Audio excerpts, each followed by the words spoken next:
Mira que nanta yame KUKI'INJJAN.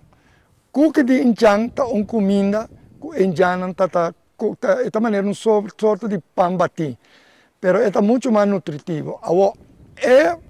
Mas na holandês também é veiver aqui na palavra indiana tá hagway. Então dentro hagway aqui não estava de água doce. Água que também tem mesmo roca não aqui. Então ora que é cacique manaure, Deus de que tio em Kòrsou, agora bem em Kòrsou, pessoal não tá bisa tem poder, não tá Deus emperador, Deus na terra, pero esta bata querer Deus de cielo, pero aqui riba terra teta manda, teta Deus. Então ora bem em Kòrsou, da maneira papa a chega, esta banha den hagway aqui de água doce. Então, automaticamente, a água vira água bendita, maneira de missa. Então, esta é poder curativo.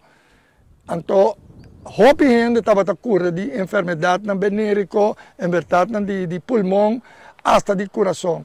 Agora que me está compreendendo, depois de investigação com o Carmabi e Dr. Birgwell, de massa bioquímica, dentro do water, o homem também compreende de como estava tendo poder na curativo. Inclusive, dentro do princípio que o espanhol chega a Kòrsou, pero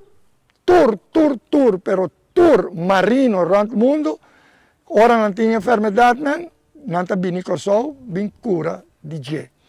Então, esse aqui é outro de patrimônio histórico, cultural, outra matéria-prima para vender nos turismo.